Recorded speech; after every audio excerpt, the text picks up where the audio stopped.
안녕하세요. 반갑습니다. 저는 북천 뮤직 페스티벌 2015년 예술 감독을 맡고 있는 장재효라고 합니다.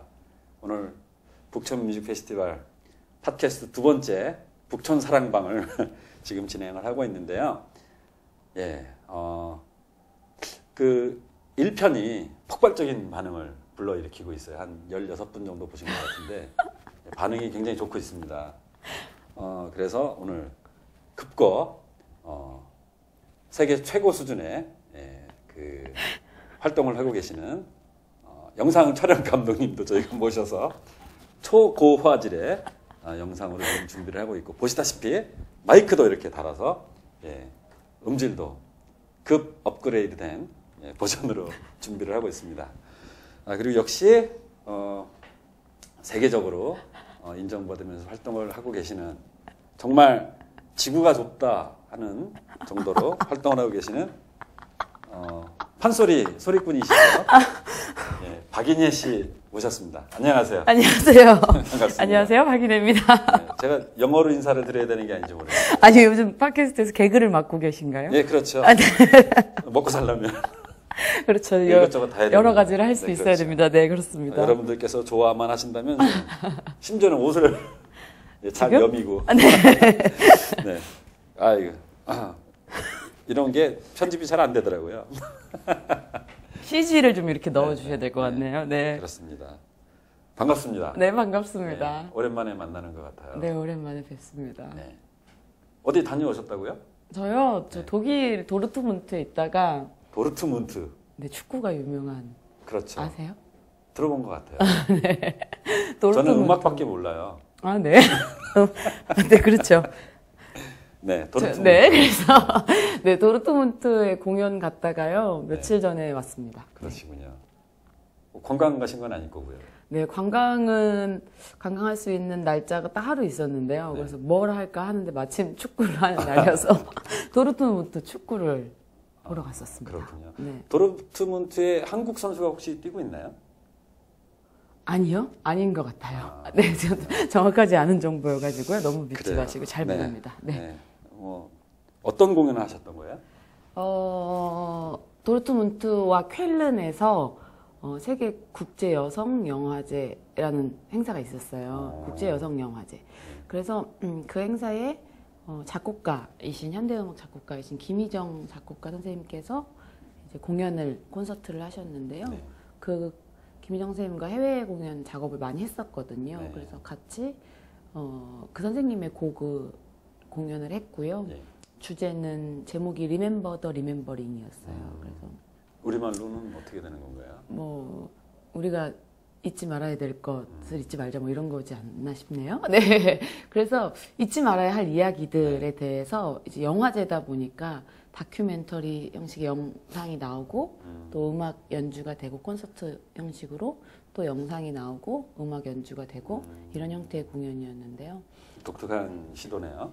네, 그래서 이제 전쟁 이야기도 하고요. 네. 그래서 우리가 전쟁이라고 하면 사실 그 전쟁에 가해자와 피해자가 있다고 생각을 하는데, 사실은 전쟁에 참전하게 되는, 예를 들면 이라크전을 했을 때 미군 군인들이 가족들과 헤어지는 모습, 그리고 또 다른 이야기로 종군 위안부 이야기, 또 우리나라의 전쟁 이후의 노동자들의 이야기, 그리고 우리나라 해방 후에도 일본으로 돌아가지 못한 일본 할머니들, 나사렛 마을의 할머니들의 이야기, 그리고 또 음악 안에는 세월호의 망자에 대한 진혼, 그런 이야기들을 영상과 음악으로 엮었습니다. 네. 그럼 영상 감독님이 따로 계셨던 건가요?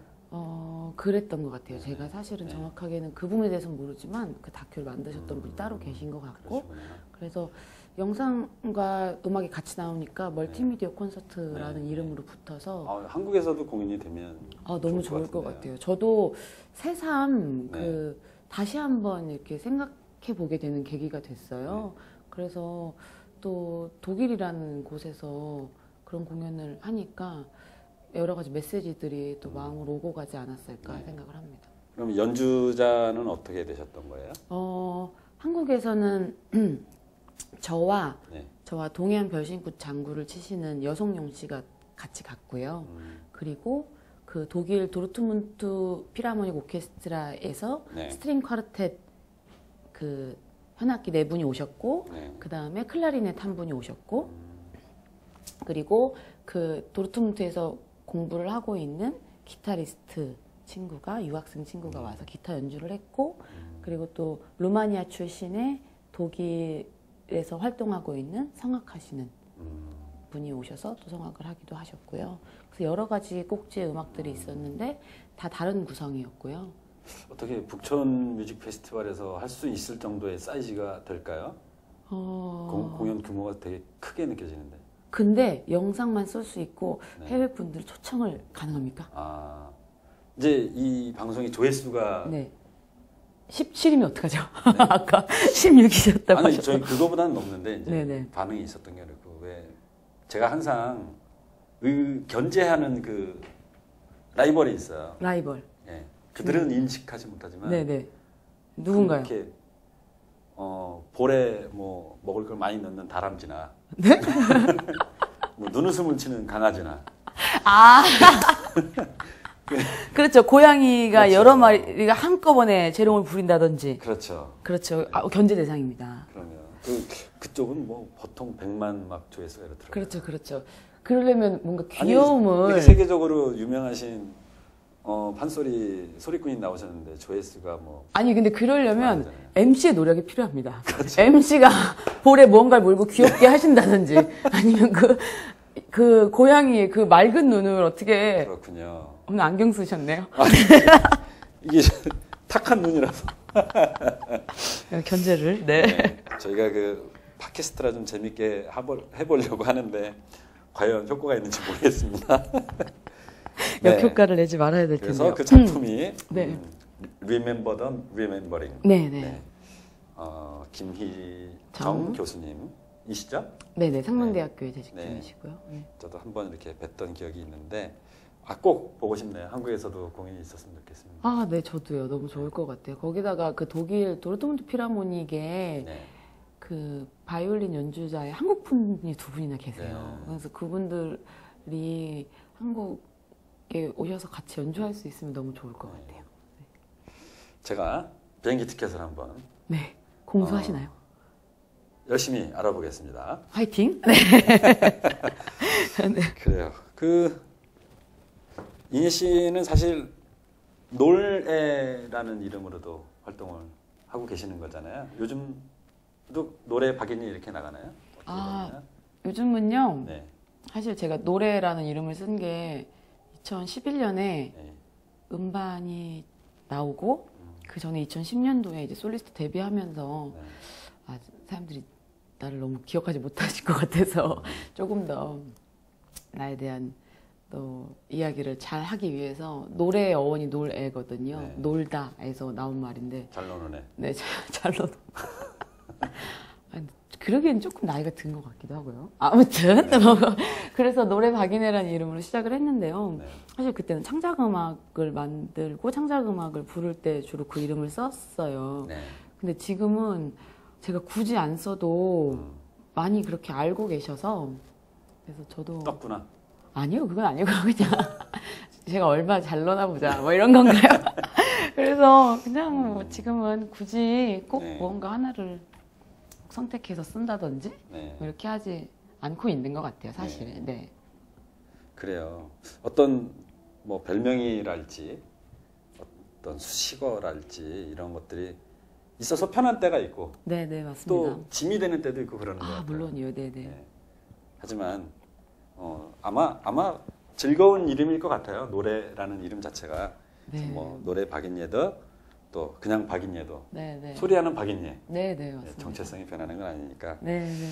그래서 제가 왜 그 놀애라는 이름을 여쭤봤냐면 계속 저는 그 판소리 읽어주는 여자 네. 뭐 이런 공연 프로그램도 이제 들어서 알고 있고 그래서 그런 작은 곳에서의 연주를 그러니까 공간이 작은 규모에서의 연주회를 기획을 하고 계시잖아요. 네, 네, 맞습니다. 그 얘기를 좀 여쭤보고 싶어서. 네. 어떻게 하다 보니까 혹은 또 제가 좋아하는 것이어서 네. 이제 올해 특히 작은 공간에서 판소리를 들려주는 네. 형태의 공연이 많이 이제 계획이 되어 있어요. 네. 원래 지난 3월 공연을 시작으로 해서 2달에 한 번씩 서촌에 있는 서촌 갤러리라는 곳이 있어요. 네. 그 아주 작은 갤러리인데요. 정말 작은 갤러리인데 그곳에서 이제 음악회를 준비하면서 섭외를 해주셔서 거기서 2달에 한 번씩 판소리 공연을 해요. 근데 제가 이 공연에서 드러내고 싶은 것은 예전에 그런 고민을 많이 했어요. 제가 판소리를 진짜 사랑하거든요. 근데 네. 너무 사랑하는데 판소리가 너무 재밌는데 이렇게 재밌는데 어떻게 들려줘야 재밌다고 같이 느낄까에 대한 고민을 많이 했던 것 같아요. 전통 판소리를요. 네. 물론 새로운 판소리를 만드는 것도 중요하지만 전통 판소리도 너무 값지고 재밌단 말이죠. 네. 그러다가 생각했던 것이 첫 번째는 마이크가 없는 게 제일 좋은 것 같다라는 생각을 했고 판소리를 하는 사람도 듣는 사람도 네네 맞아요. 마이크가 없이 에너지 그리고 마이크가 없다는 건 그만큼 가깝게 관객이 있다는 거니까 그 막 소리꾼의 막 인상이 구겨지고 이런 에너지를 다 느끼잖아요. 네. 앞에서 침 튀고 이런 것들. 맞아요. 네. 그것을 느끼게 해줬으면 좋겠다라는 생각이 있었고 하나는 우리가 판소리 완창을 하잖아요. 네. 근데 판소리의 처음부터 끝까지 다 부르는 걸 완창이라고 하는데 이 완창이 판소리 사실 아주 오래된 역사는 아니잖아요. 아주 오래된 역사는 아니어서 그러니까 혹시 이제 일반인 분들을 네네네, 생각을 맞습니다. 하면 좀 설명을 드리면 우리가 완창이라고 해서 뭐 3시간 내지는 뭐 8시간, 9시간 뭐 이렇게 얘기를 네네 하지만 그렇죠. 아주 오랜 옛날부터 뭐 이렇게 해왔던 것은 아니에요. 네 그렇죠? 그렇죠. 네.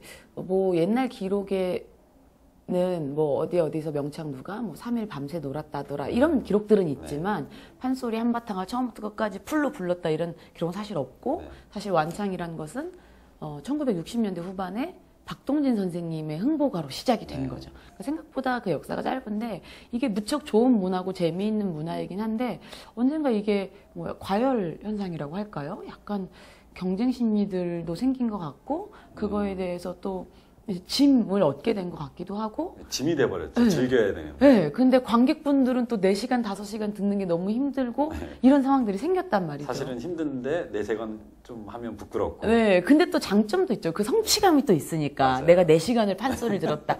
근데 그 완창에 강한 장점도 있는 것 같아요. 그 강한 장점은 판소리 에피소드들을 앞뒤 연결해서 듣잖아요. 판소리는 이렇게 눈대목으로 주요 부분만 들어도 좋지만 앞뒤를 연결해서 들으면 그 캐릭터들이 더 살아있고 그렇죠. 이야기들이 더 막 반짝반짝 하니까요. 아니, 뭐가 됐든 이렇게 영화도 맞아요. 뮤지컬도 아무리 재밌어도 그 장면만 보면 사실 그래서 온전히 봤다고 할 수가 없는 거죠. 그런 부분을 생각했을 때 앞뒤의 이야기를 같이 하면 재밌는 것이다 라는 생각이 들어서 그럼 이걸 어떻게 해야 덜 지루하게 할까 하다가 그러면 내가 중간중간 이야기를 조금 섞어서 사람들에게 판소리가 좀 멀리 있는 것처럼 느껴진다면 이야기로서 조금 가깝게 거리를 좁히고 그 공감을 자아내서 그 공감을 소리로 이어가자 이런 거죠.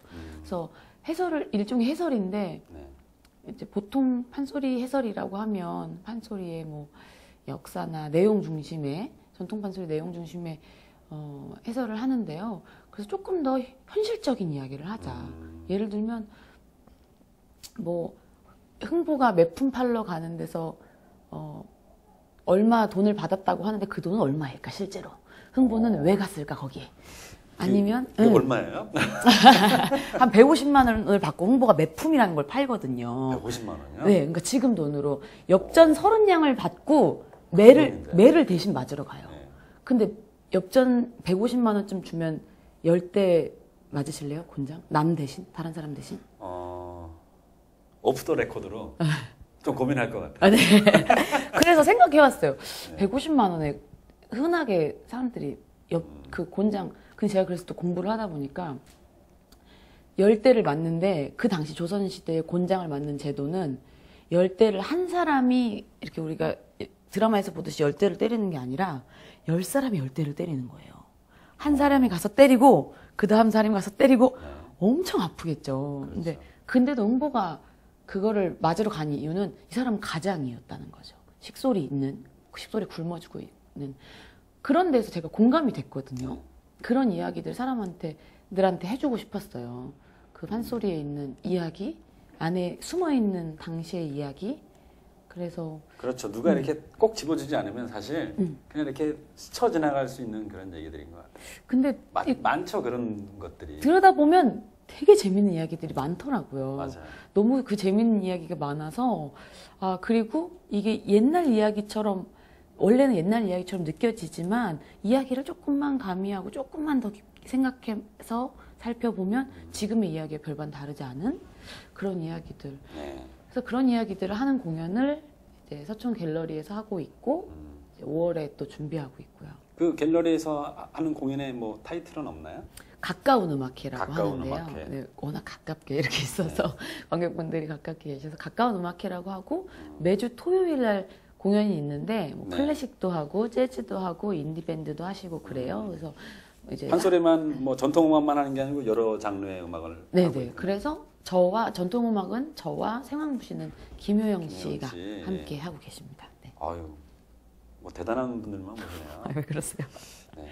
저 북촌 뮤직 페스티벌인데 서촌 얘기 왜 이렇게 오래 하는 거예요? 그렇게요. 북촌 얘기로 넘어가겠습니다.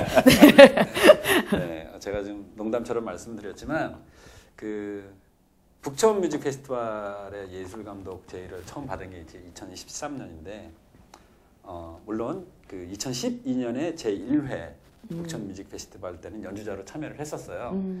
근데 저는 이제 저쪽 지금 삼청동 쪽이죠. 그쪽에서 살았던 경험도 있고 또 서울시 국악관현악단의 단원으로 세종문화회관에서 이제 근무를 했던 경험도 그 있습니다. 좋은 직장에서. 네, 뛰쳐 나갔죠. 나갔는데 하여튼 뭐 좀 아픈 얘기가 좀 있습니다만 네네. 사표 내고 열흘 만에 IMF가 터져가지고요. 그렇군요. 정말 힘들었던 그런 게 있는데 제가 좀 전에 이렇게 한 이유가 저희가 녹화하고 있는 이 공간이 네네. 그 바로 그 광화문 사거리에서 네네. 가까이 있습니다. 네, 맞습니다. 그런데 그 북촌이라고 우리가 얘기를 하면 많은 분들이 이제 뭐 가회동 일대라거나 한옥이 밀집해 있는 그 지역만 생각하시지만 어떤 사전적인 의미로는 청계천 북쪽에 그 경복궁을 중심으로 동쪽 서쪽 다 포함해서 북촌이라고 한다고 해요. 예, 그래서 뭐 저는 개인적으로 서촌 뭐 북촌 나누는 그런 지리적인 어떤 문화적인 경계보다 중요한 건 그 지역 북촌, 서촌, 삼청도 뭐 다 포함한 이 지역이 우리 문화로서도 대한민국의 굉장히 상징적인 곳이라는 생각을 하고 있고 뭐 정치도 그렇고 네네, 사회적으로도 맞아요. 그렇고 굉장히 숨은 그 인프라도 있고 그 역사적인 배경도 있고 여러 가지 얘기가 있습니다. 근데 그런 것들이 많이 놓치고 있는 것 같고 특히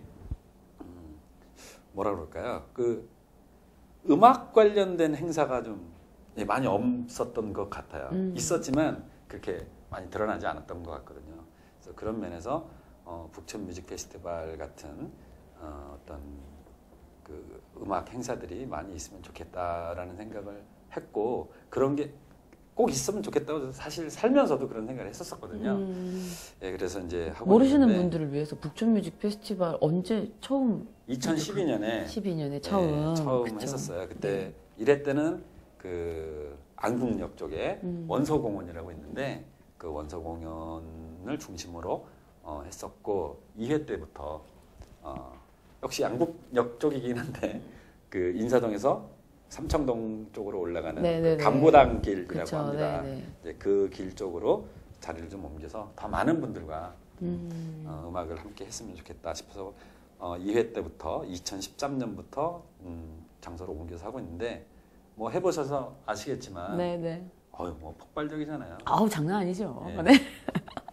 저는 그때 그 이제 공연하러 그 북촌 뮤직 페스티벌 때 네. 가면 그 막 뭐라 그럴까요? 생기 넘치는 느낌 네. 있잖아요. 북촌 일대가. 저는 사실 그 경복궁역 부근에서 오래 살았어요. 그래서 그 동네를 사실 너무 잘 아는데 네. 막 그 군 생활을 하신 건 아니고요. 그랬나? 죄송합니다. 사과 말씀드리고요. 그래서 뭔가 그 북촌 뮤직 페스티벌이 또 되게 날씨 좋은 가을에 열리잖아요. 네. 그래서 그때 막 북촌 일대가 생기 있게 막 넘치는 것 같고 그렇죠. 어디를 이렇게 들여다봐도 네. 뭔가 막 음악 소리가 막 들리는 것 같아서 너무 좋은 것 같아요. 자, 그러면 북촌 네. 뮤직 페스티벌이 네. 궁금하실 것 같아요. 어떤 모습인지. 네네네. 그 모습을 잠깐 보시고 저희가 얘기 계속 나눠보도록 하겠습니다. 네.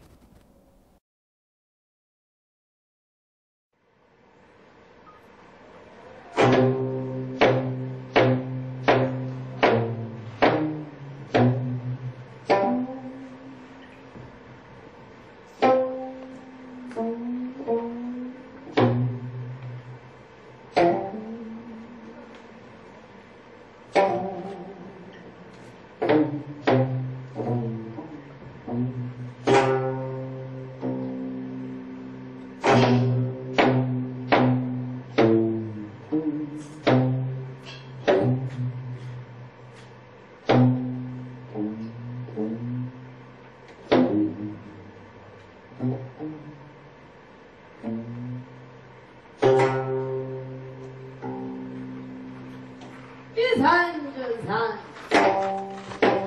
꽃이 피니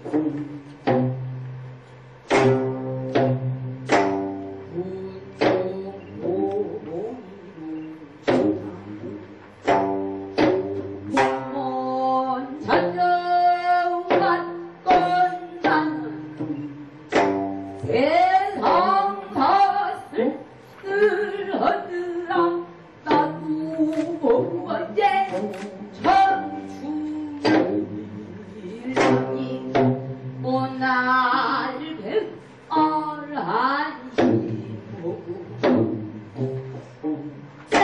청춘도 날 부리고 속절없이 가버렸으니 마땅한 줄 아는 무엇 반겨들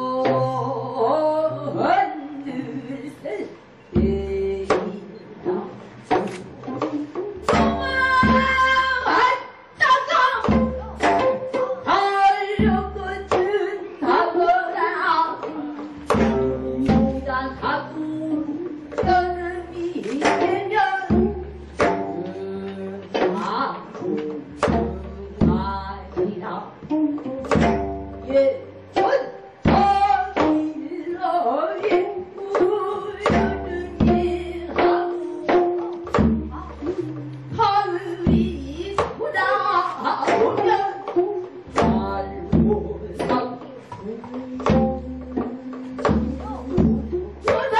저한테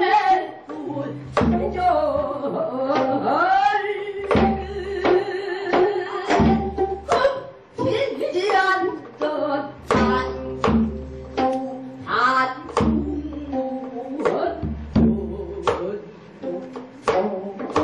가을이 가고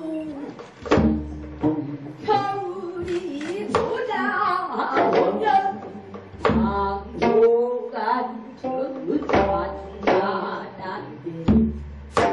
햇살만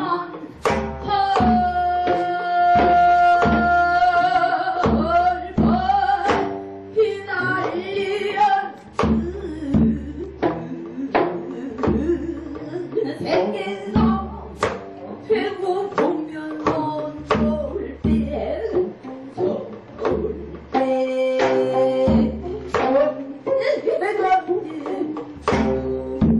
앞에 자르고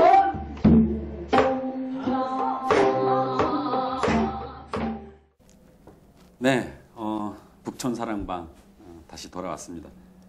저희가 지금 보신 영상이 지난 2013년에 있었던 북촌 뮤직 페스티벌 우리 박인예 씨가 공연하셨던 모습이었어요. 아트링크에서 했던 공연이었죠. 네, 갤러리 아트링크. 네. 한옥으로 된 예쁜 갤러리죠. 네. 그리고 그 작품이 사실은 저희가 그 아닉시 짜이의 솔숲이라는 네, 리투아니아 시인의 이제 작품으로 작창하신 게 있는데 그거를 저희가 모셨는데 그때 공연하실 때는 그것만이 아니고 다른 곡들도 이렇게 연주를 하셨어요, 그죠? 네, 아니시자의 솔숲이라는 전체 제목을 가지고 그 안에 또 자연과 사람에 대한 이야기를 하면서 네. 여러 소주제들로 네. 또 구성을 했었습니다.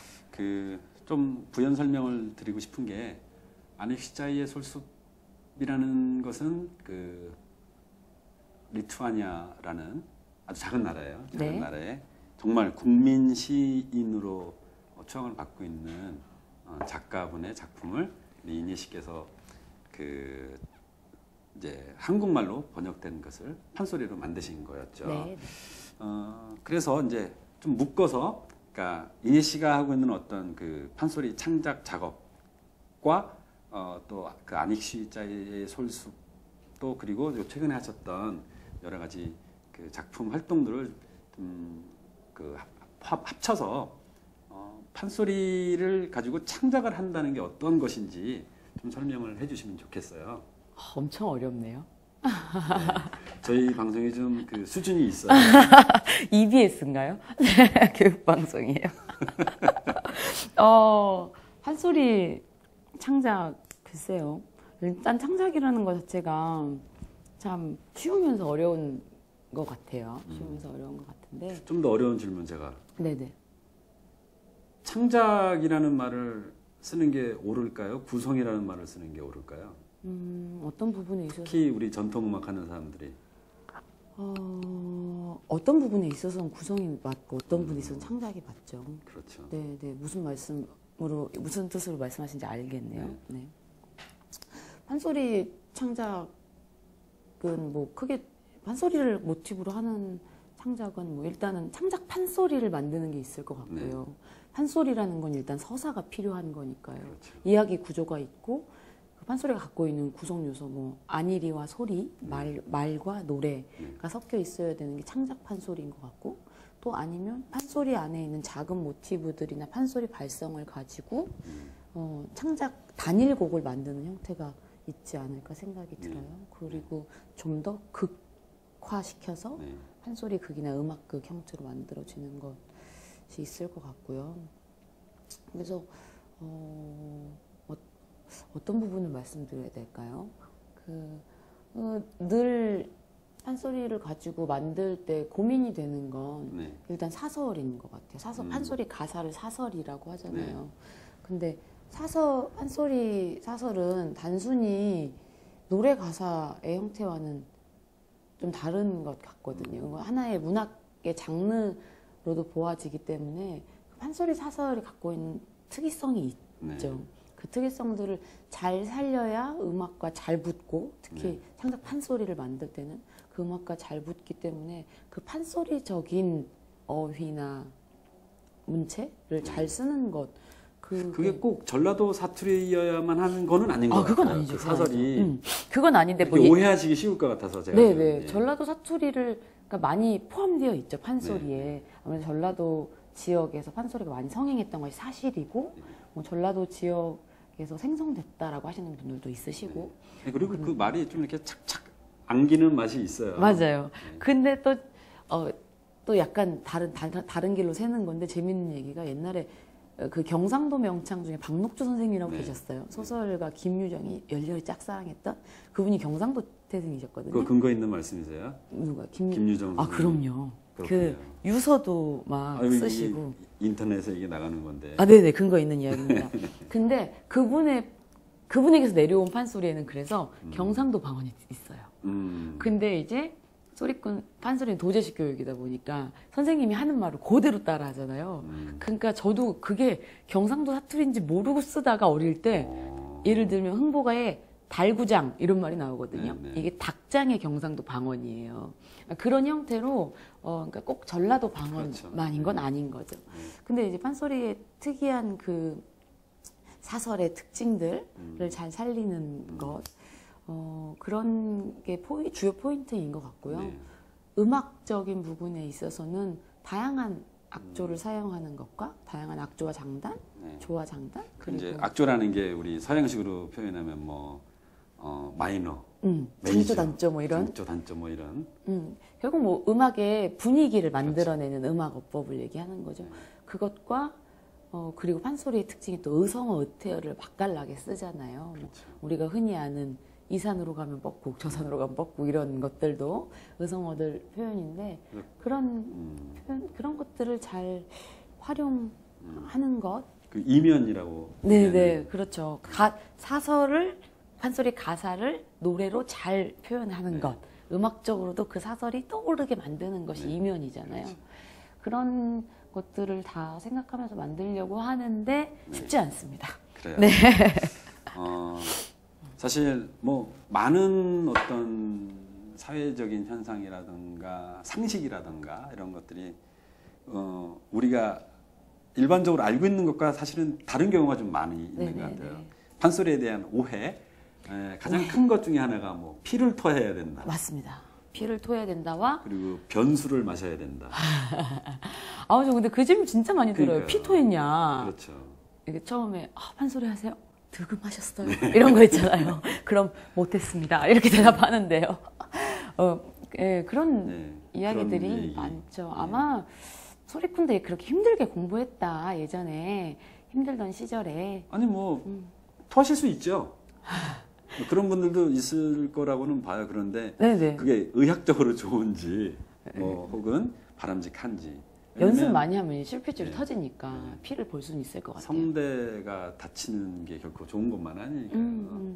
그렇고 이제 제가 변수라고 표현했지만 똥물. 네, 똥물이라고 하는 네, 그것은 이렇게 소리를 할 때 힘을 너무 많이 주고 하니까 몸에 어혈이 맺힌다고 그러는데 그런 어떤 맺힌 것들을 좀 풀어주고 뭐 그런 약으로서 정말로 드셨다고는 해요. 이렇게. 네, 예전에 근데 선생님들이 하시는 말씀, 예전에 먹을 게 많이 없으니까 네. 또 좋은 약이 가난하고 이럴 시절이니까 또 그거를 그대로 마시는 건 아니고 그렇죠, 그렇죠. 정화를 하셔서 드셨다고 하는 이야기도 있더라고요. 많이 아시는 분들은 계시겠지만 대나무의 그 마디하고 마디를 맞아요. 위를 또 끊어서 꽂고 안에 넣고 뭐 6개월 정도 있으면 그 안에 이렇게 맑은 물이 고인다고. 저도 한번 바다는 봤어요. 아 정말요? 시골에서 판소리 한다고. 저 원래 판소리를 했었거든요. 네, 맞아요. 그러니까 시골에서 이걸 먹어야 명창이 된다더라.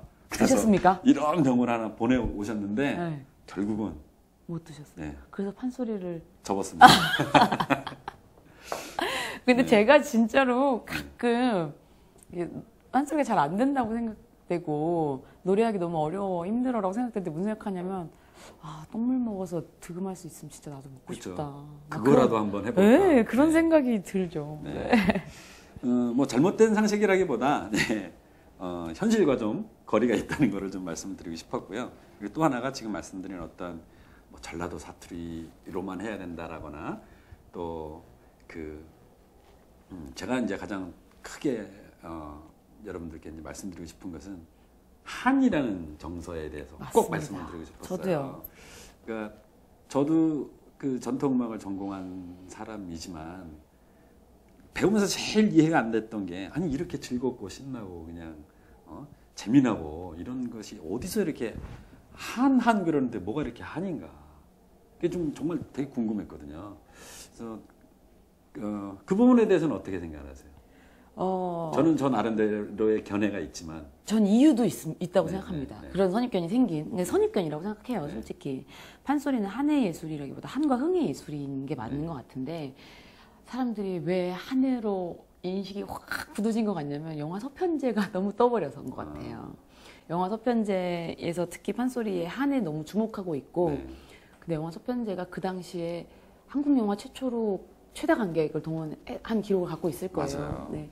그 정도로 저희 때가 어떤 분들이 많았냐면 저 어릴 때 엄마 아빠가 판소리 서편제를 보고 너무 감동을 받아서 애들을 판소리를 시키는 경우가 많았어요. 네.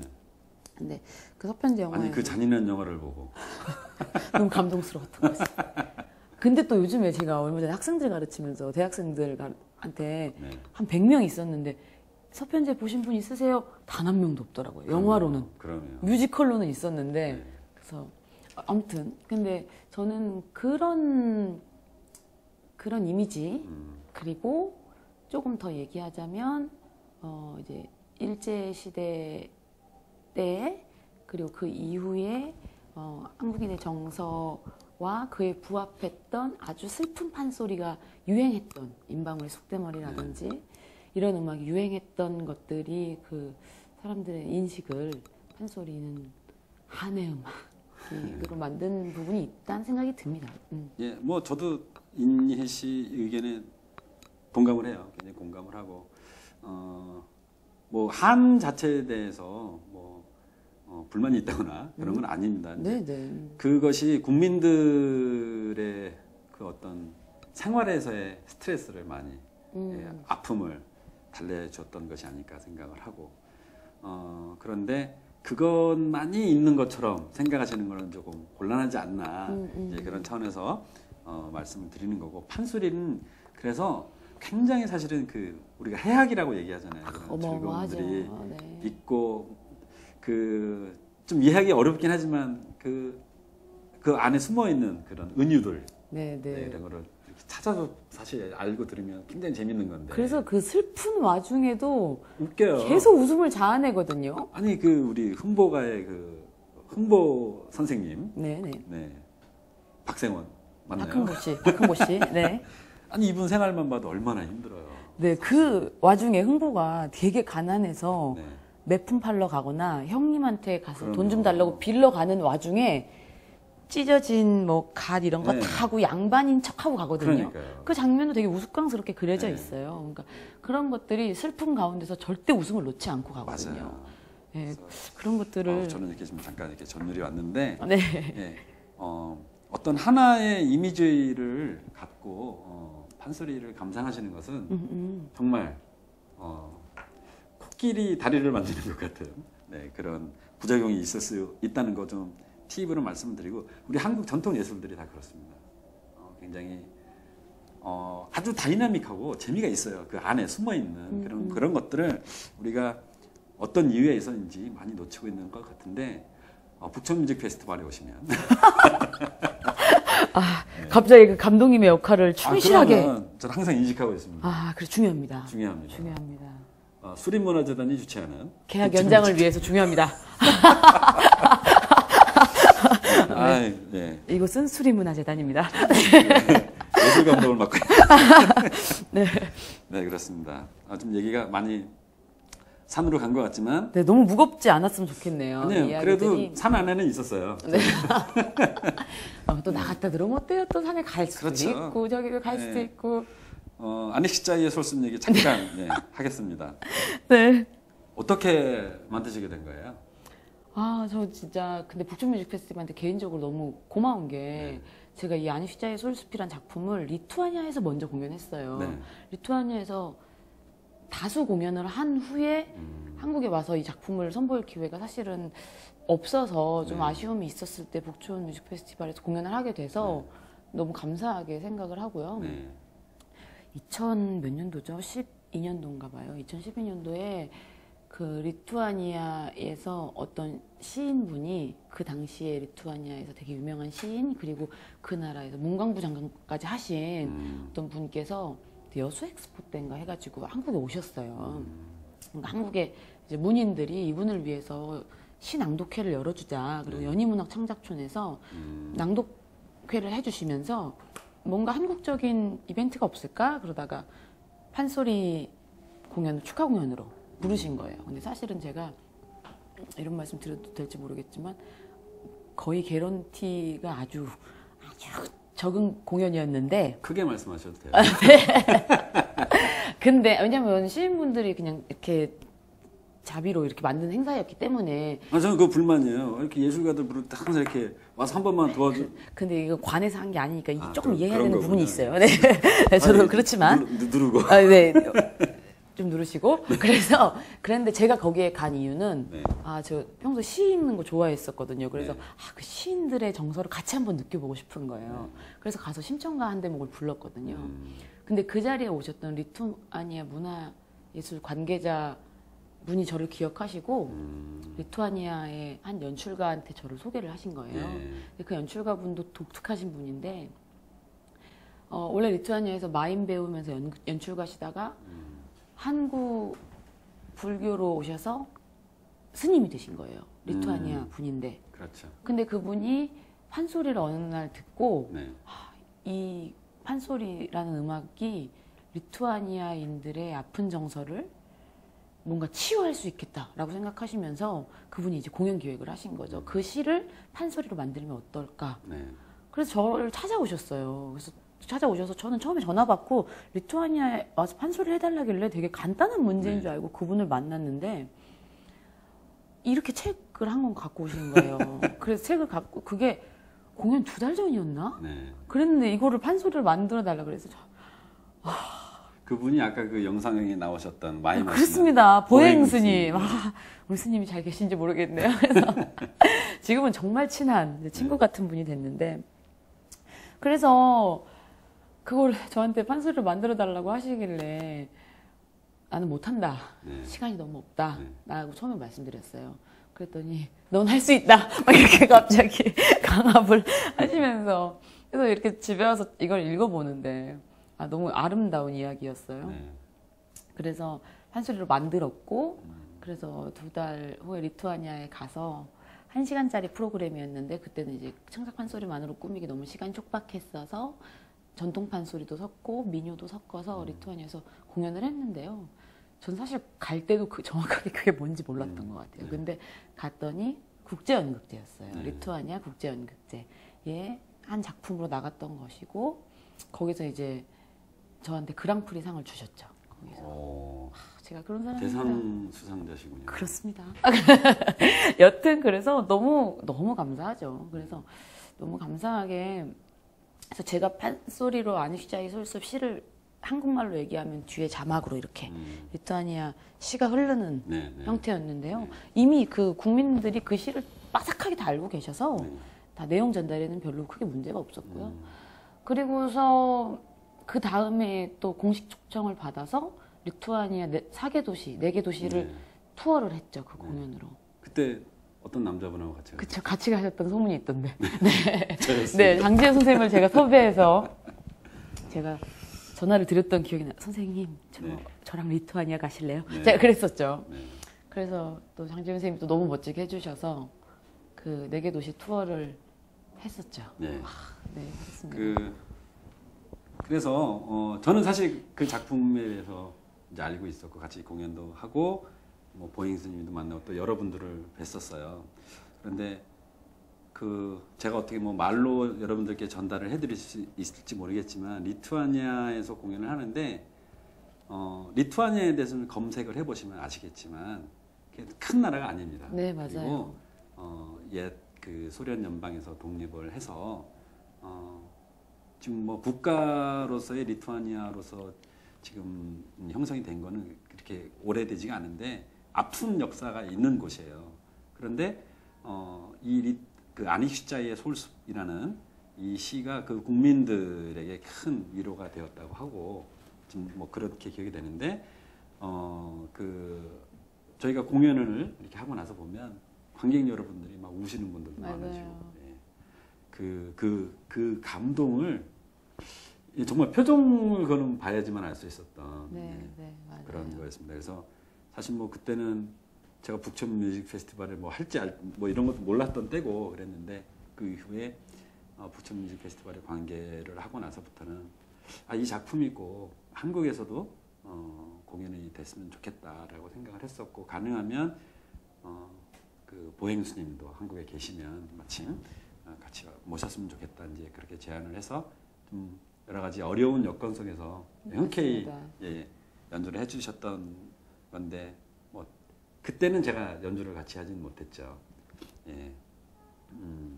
뭐 그때 오셨던 또 한국에 거주하고 계시는 리투아니아 분들도 굉장히 또 색다르게 또 색다른 감동을 느끼셨다고 전해 들어서 알고 있습니다. 네, 그런 외국에서의 여러 활동들이 사실 국내에 더 많이 알려지면 좋겠는데 좀 알려지지 않는 부분들은 아쉽지만 이렇게 한류 스타들은 아니에요. 전통음악 관련된 많은 아티스트 여러분들께서 많은 해외 활동들을 하고 계십니다. 또 그런 분들이 이렇게 밑에서 쫙 밑자락을 깔아두신 위에 또 우리 기업이라든가 한류 스타들 이런 분들도 예, 활동을 또 편하게 하시게끔 저희가 길을 닦는 그런 역할을 하고 있는 게 아닌가. 확실합니까? 아, 확대 해석이죠. 네, 뭐 과대망상까지는 말은 뭐 자유니까요. 네. 저는 그렇게 생각하고 열심히 하고 있습니다. 네네. 네. 네, 그런 활동을 열심히 하시는 그런 박인희 씨를 모시고 이야기를 나누고 있습니다. 네, 감사합니다. 이거 하는 거 보면 보영 스님이 엄청 좋아하실 텐데.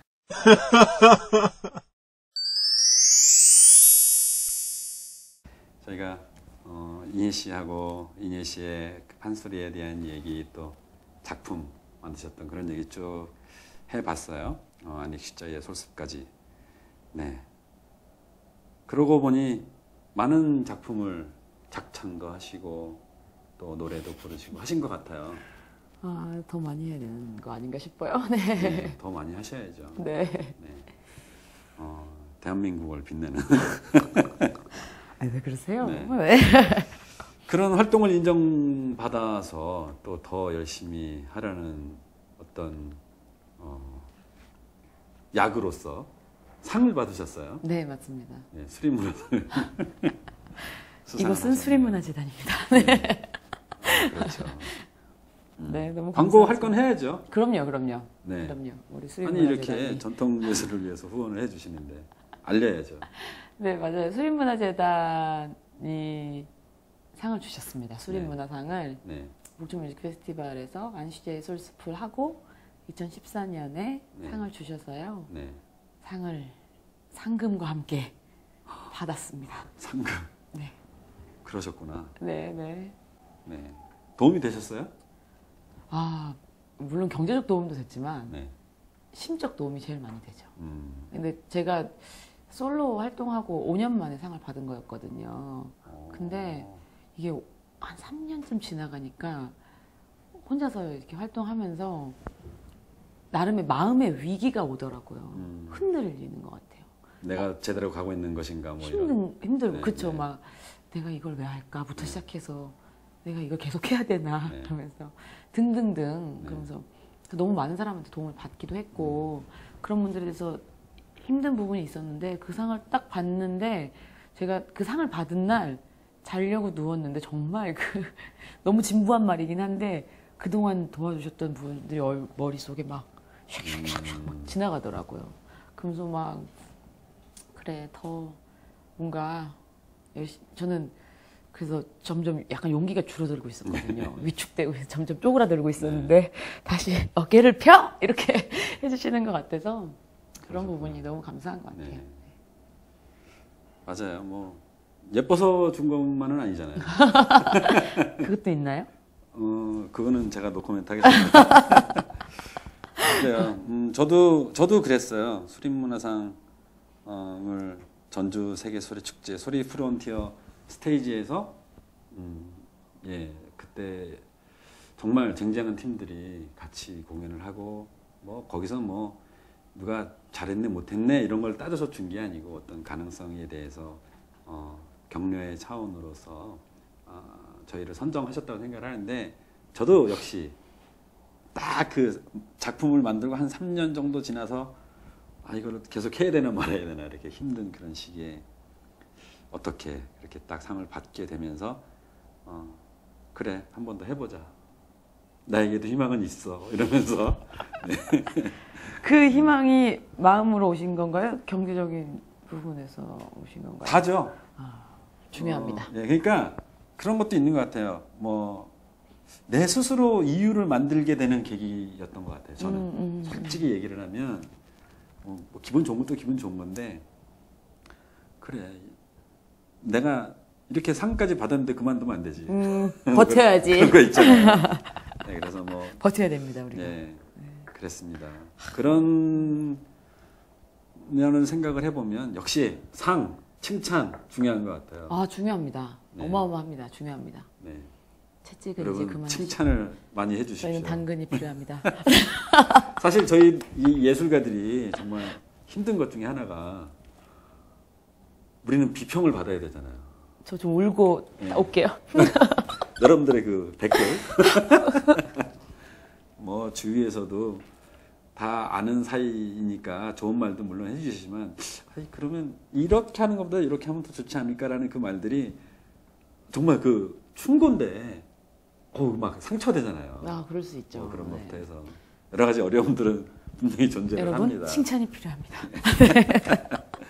칭찬도 주시고 네. 또 겸허히 비판도 주시면 네. 예, 받는 그런. 갑자기 수습하시는 건가요? 예. 아니 뭐 잘못하면 잘못했다 욕도 먹어야죠. 아, 물론입니다. 예, 네. 그래야죠. 마음의 준비하겠습니다. 예, 그래요. 그렇게 수립문화상을 받으셨고 그런 창작 활동을 저는 개인적으로 아까 그 우리가 작창을 하신다고 할 때 이게 창작이냐 구성이냐라는 그런 말씀을 왜 질문을 드렸냐면 저 스스로도 굉장히 그 부분에 대해서 뭐 작품 만들 때 그 고민을 많이 하는 게 그냥 전통음악을 있는 그대로 갖다 소스로 쓰고 싶지는 않거든요, 사실은. 그렇다고 제가 뭔가를 새로이 만들어낸다고 할 때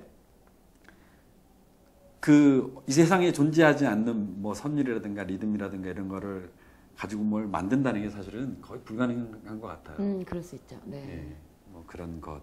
그래서 그렇게 본인 스스로가 얼마나 자기 검열까지는 아니지만 그런 그 여러 가지 체크를 하면서 그 얼마만큼 자기의 생각을 올곧게 표현하고 있는지를 예, 스스로 점검하는 그 자세가 사실은 궁금해서 그런 질문을 드려봤던 거였고, 네, 올해 페스티벌 얘기를 좀 돌아와 보겠습니다. 저희가 2013년에는 그 밀이라는 것을 주제어로 선정을 해서 북촌 뮤직 페스티벌을 진행을 했어요. 그래서 이제 북촌 뮤직 페스티벌이 펼쳐지고 있는 그 지역적인 어떤 이렇게 밀집돼 있는 그런 특성에서 기인을 했던 거였고, 우리 서로 좀 더 친하게 지내봅시다라는, 친밀하게 지내봅시다는 그런 취지에서의 밀이라는 주제를 가지고 했었고, 2014년 지난해에는 고리를 주제어로 해서 진행을 했었습니다. 전통과 현대를 이어주는 고리, 또 문화와 문화를 이어주는 고리로서 했는데, 올해는 저희가 사랑 네. 컨셉으로 한번 해서 진행을 해보려고 합니다. 이 사랑의 주제를 감독님이 강하게 밀었다는. 예, 제가 굉장히 주변의 반대를 무릅쓰고 밀고 있습니다. 직을 걸고. 직을 걸고. 중요합니다. 사랑에 목마르신 그런 그렇죠. 때인가요? 사랑의 목이 말라요. 왜 사랑의 목이 마르냐면 남녀간의 사랑만을 얘기하는 건 아니잖아요. 네, 그럼요. 네. 저는 이 지구의 평화를 원하기 때문에 압류. 네.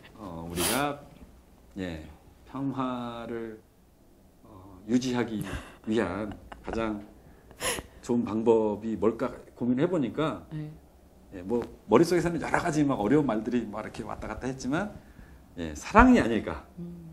그래서 사랑이라는 것을 주제어로 선정을 해봤습니다.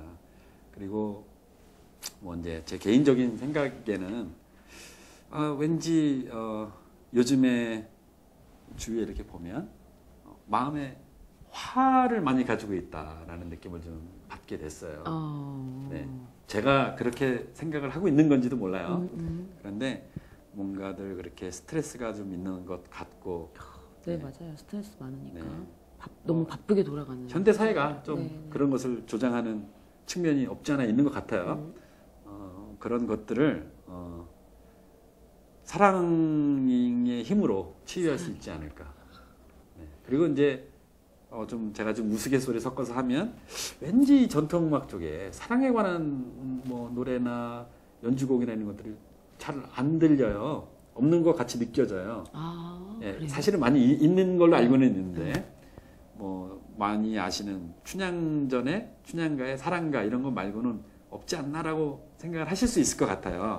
그런데 무슨 민요에도 사랑 이야기는 많이 있기도 하고 한데 아마 그 민요나 전통 작품에 들어있는 그 사랑에 대한 이야기들이 요즘의 말이 아니기 때문에 아마 그렇게 좀 못 느끼시는 게 아닐까 이런 생각이 들기도 하거든요. 제가 만약에 이인혜 씨께 올해 2015년 북천 뮤직 페스티벌에 사랑이라는 것을 주제로 참여를 하시지 않겠냐라고 만약에 의뢰를 한다면 네. 어떤 형식으로 참여하실 수 있을까요? 계약서 일단 주시고요. 지금 여기 준비하고 있습니다. 사랑이 사랑. 끝나면. 네. 사랑이요. 글쎄요. 사랑이라는 게 사람한테 정말 빠질 수 없는 감성과 정서잖아요. 네. 사랑하고 싶고 사랑받고 싶고 그런 건데 사람과 사람 간의 사랑 이야기가 될 수도 있을 거고 또 사람과 음악 간의 사랑 이야기가 될 수도 있을 것 같고 네. 그런 생각이 드네요. 그래서 하나 문득 떠오르는 거는 판소리 춘향가가 또 이렇게 갑자기 딱 떠오르는데요. 판소리 이제 소리꾼이다 보니까 요즘 준비하고 온 거 아니시죠? 아닙니다. 네. 아닙니다. 갑자기 지금 이 자리에서. 이 자리에 생각이 났습니다. 네. 판소리 춘향가 보면요. 우리가 사랑가를 많이 알고 있잖아요. 이리 오너라 업고 놀자. 네. 근데 생각보다 사랑가의 비중보다 이별가의 비중이 훨씬 크거든요. 사랑가에서. 그러니까 춘향가에서. 춘향가에서. 사랑가가 요만큼이면 이별가가 이만큼 돼요. 네. 그러니까 어떻게 보면 그런 부분이 있어서 슬프려고 작정을 한 거죠. 이별도 사랑의 일부분이긴 한 것 같아요. 아, 그렇죠. 그렇긴 하죠. 그렇게 말씀하시면 제가 갑자기 할 말이 없으시는데. 여튼, 네. 그 사랑이란 소주제로 이야기를 한다면, 네. 그래서 그 사랑가를 조금 더, 춘향가의 사랑가를 더 부각시켜보면 어떨까. 그런데 왜 춘향가의 이별가가 훌륭한 이유는 네. 이별하는 순간에 다양한 사람들의 다양한 감정을 되게 잘 드러내거든요. 네. 이도령의 고민, 춘향이의 고민, 춘향이 엄마의 고민, 춘향이가 마음이 들썩들썩할 때의 고민, 포기할 때의 고민 네. 이런 것들이 막 세부적으로 나와요. 근데 사랑가는 약간 그런 부분이 좀 축소되어 있는 것 같아서 그런 걸 조금 더 감성적으로 전달할 수 있으면 어떨까라는 생각이 들었고요. 네. 또 하나는 이제 판소리를 오래 해오다 보니까 저뿐만 아니라 소리하는 판소리 소리꾼들이 네. 정말 판소리랑 정말 질기게 인연을 맺고 살거든요.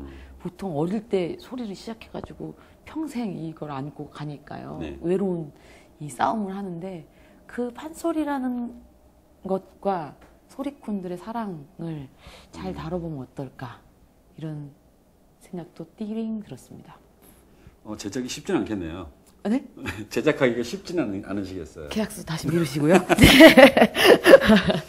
그래요. 북촌 지역에 사실 한옥으로 된 게스트 하우스도 많이 있고 하니까 네네. 우리가 젊은 사람들이 여럿 모여서 한번 네네, 맞습니다. 밤새 사랑 얘기를 하면서 네네. 1박 2일로 네. 한 판소리 공연을 만들어 보는 것도 재밌지 않을까. 네. 네, 그런 생각이 갑자기 스포일러가 드네요. 포함되어 있는 건가요? 네. 스포일러? 네. 그렇군요. 네. 아, 예. 좀 색다른 형식의 판소리 공연이 있으면 좋겠어요. 박인혜 씨. 네, 알겠습니다. 네, 기대해보겠습니다. 근데 또 문득 드는 생각이 네. 이제 감독님께서 사랑이란 주제를 막 미신 거 보니까 네. 감독님이 이렇게 또 공연을 구성해 가시는 과정에서 감독님이 생각하는 사랑에 대한 이야기들이 이렇게 또 막 숨어 있을 거 아니에요? 네. 그 프로그램들 안에 네. 감독님이 생각하는 사랑에 대한 이야기는 어떤 것들일지 또 기대가 됩니다. 꼭 페스티벌에 많이 보러 와주시면. 그렇죠. 네. 확인이 가능합니다. 네. 네. 그리고 이 팟캐스트를 꾸준히 봐주셔야 됩니다. 맞습니다. 네. 네, 저희가 뭐 벌써 마무리할 시간이 된 것 같아요. 네. 그래서 오늘 귀한 시간 내주신 박인혜 씨 네. 다시 한번 감사드리고요. 네, 저도 감사합니다. 예, 또 긴 시간 감상해주신 들어주신 여러분께도 감사 말씀드리겠습니다. 복 받으실 겁니다. 네, 그럼 저희 이만 인사드리겠습니다. 북천 뮤직 페스티벌 북천 사랑방 많이 애청해 주시고요. 또 앞으로도 관심을 가져주시면 고맙겠습니다. 고맙습니다. 감사합니다.